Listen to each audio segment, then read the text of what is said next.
ಗೊತ್ತಿರೋ ಹಾಗೆ ನಮ್ಮ ರಾಷ್ಟ್ರೀಯ ಪಕ್ಷಿ ನವಿಲು. ಇತ್ತೀಚಿನ ದಿನಗಳಲ್ಲಿ ನವಿಲು ಕ್ಷೀಣಿಸ್ತಾ ಬರ್ತಾ ಇದೆ. ಯಾಕೆ ಅಂತಂದರೆ ನಮ್ಮ ಜನಗಳ ದುರಾಸೆಯಿಂದ. ಇಂತಹ ಸಂದರ್ಭದಲ್ಲಿ ಶಿಲ್ಪಿಗಳ ಬೀಡಾದಂಥ ನಮ್ಮ ಹಾಸನ ಜಿಲ್ಲೆಯ ದೊಡ್ಡ ತಾಲೂಕಿನ ಹಂಪನಹಳ್ಳಿ ಗ್ರಾಮದಲ್ಲಿ ನಮ್ಮ ರಾಷ್ಟ್ರೀಯ ಪಕ್ಷಿ ಸ್ವಚ್ಛಂದವಾಗಿ ಹಾರಾಡಿಕೊಂಡಿದೆ. ಹೌದು ನೋಡಿ, ಇಲ್ಲಿ ಕಾಣಿಸ್ತಿದೆಯಲ್ಲ ಈ ಸುಂದರವಾದ ಪ್ರಕೃತಿಯ ಮಡಿಲಲ್ಲಿ, ಈ ಪ್ರಕೃತಿ ಮಡಿಲಲ್ಲಿ ನವಿಲು ತನ್ನ ರೆಕ್ಕೆಗಳನ್ನು ಬಿಚ್ಚಿಕೊಂಡು ಸುಂದರವಾಗಿ ನರ್ತಿಸ್ತಿದೆ. ಇದನ್ನು ನೋಡಿಕೊಳ್ಳೋದಕ್ಕೆ ಎರಡು ಕಣ್ಣು ಸಾಲಲ್ಲ. ಬನ್ನಿ ನಾವು ಹೋಗಿ ಒಂದು ನೋಟ ಹಾಕ್ಬಿಡ್ತೇವೆ.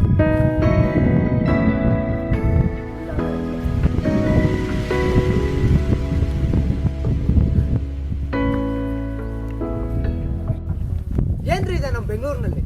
ಅದೇ ಮಲ್ಟಿಪ್ಲೆಕ್ಸು, ಅದೇ ಕಾಂಪ್ಲೆಕ್ಸು, ಅದೇ ಅಪಾರ್ಟ್ಮೆಂಟು, ಅದೇ ಟ್ರಾಫಿಕ್ಕು. ಬನ್ರಿ ಬನ್ರಿ ಬೆಂಗಳೂರು ಬಿಟ್ಟು ಈಚೆ ಬನ್ರಿ, ನೋಡ್ರಿ ನಮ್ಮ ಪ್ರಕೃತಿ ಮಾತೆ ಮೈ ತುಂಬಿ ನಿಂತಿದ್ದಾರೆ.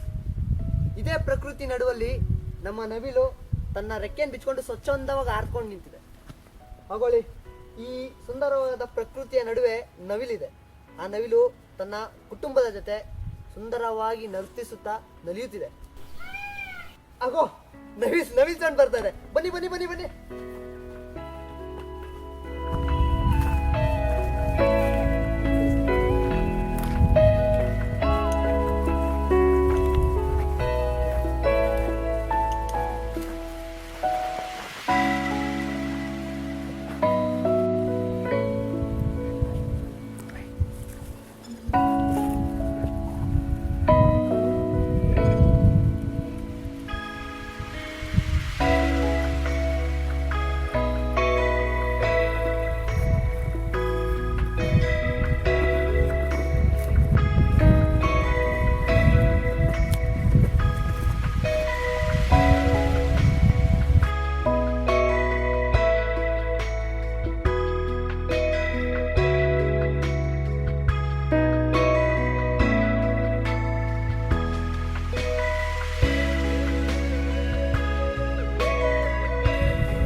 ನೋಡಿರಲ್ಲ ಎಷ್ಟು ಸುಂದರವಾಗಿ ನರ್ತಿಸ್ತಾರೆ.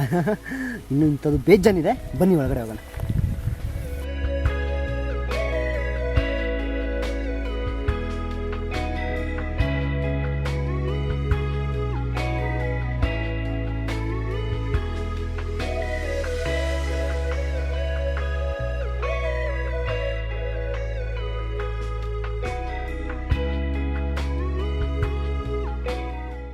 ಈ ತೋಟದಲ್ಲಿ ನವಿಲಿನ ಫ್ಯಾಮಿಲಿ ತುಂಬಿಕೊಂಡಿದೆ.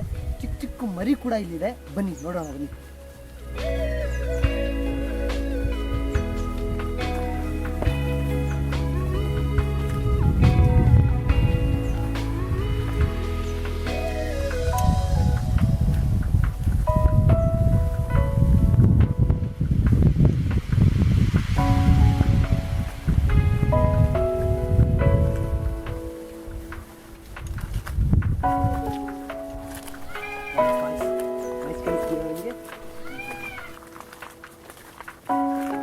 ಆಡ್ತಾ ನೋಡಿ.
ನೋಡಿದ್ರಲ್ಲ ನಮ್ಮ ರಾಷ್ಟ್ರೀಯ ಪಕ್ಷಿ ಎಷ್ಟು ಸ್ವಚ್ಛಂದತೆಯಿಂದ ಈ ಪ್ರದೇಶದಲ್ಲಿ ಹಾರಾಡ್ಕೊಂಡಿದೆ ಅಂತ ಅಂದ್ಬಿಟ್ಟು.